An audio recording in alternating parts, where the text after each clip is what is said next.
My name is Rodney Gonzalez. I'm the Senior Director for Human Resources at Coors Tech. We are a ceramics company,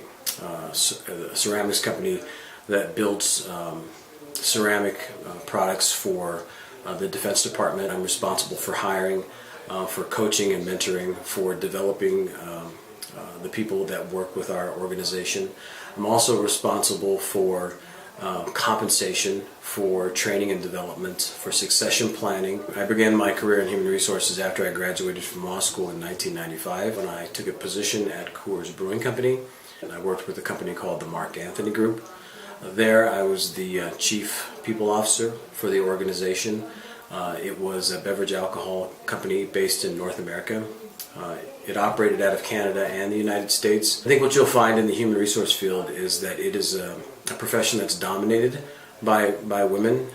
There are, I would say, this is just me venturing a guess, 75% of the people in my profession are female and about 25% are men. The women that I work with, they have told me stories where their gender has been an issue, and that comes into play in terms of promotional opportunities. I think that as you move up the hierarchy of any organization, you'll see fewer and fewer women, which is unfortunate, simply because I think that when it comes to doing at least the job in my function, I have not seen any difference in a female's ability to perform exceptionally between that of somebody that's a man. When I look to hire people, I'm looking for people that can deliver.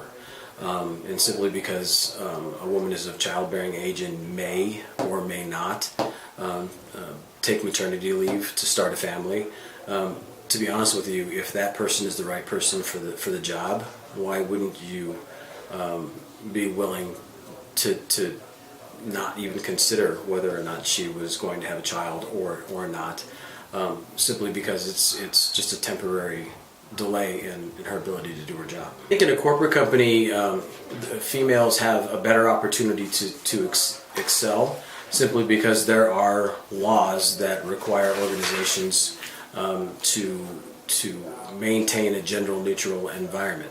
Now, does that always happen? I don't think it always happens. But in a private business, they're typically not subject to the same compliance regulations that a publicly traded company would be.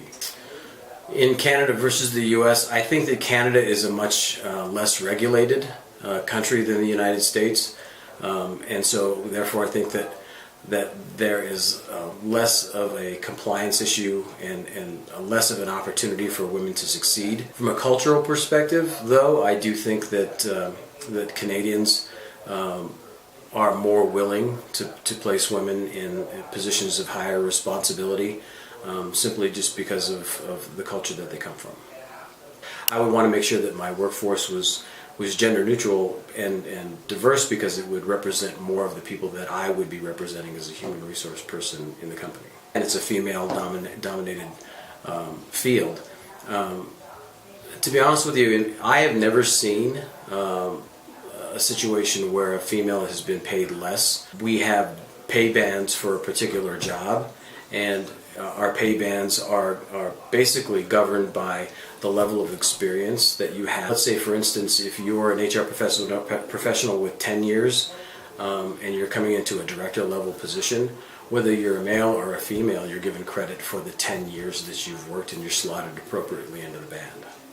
When you're terminating somebody's employment, it's typically for a performance issue or for a behavioral issue. You want to make sure that you were being above board and you were talking to the situation in a gender neutral way. If I had an organization that was primarily men, I would look to diversify that organization. Personally, I make sure that whenever we're hiring for somebody, that we're hiring for the best person, the most qualified person, whether that's a male or a female. When we're looking at promotional opportunities, again, I'm looking for the person that can contribute the most and the best. So it doesn't matter to me whether or not it's a man or a woman.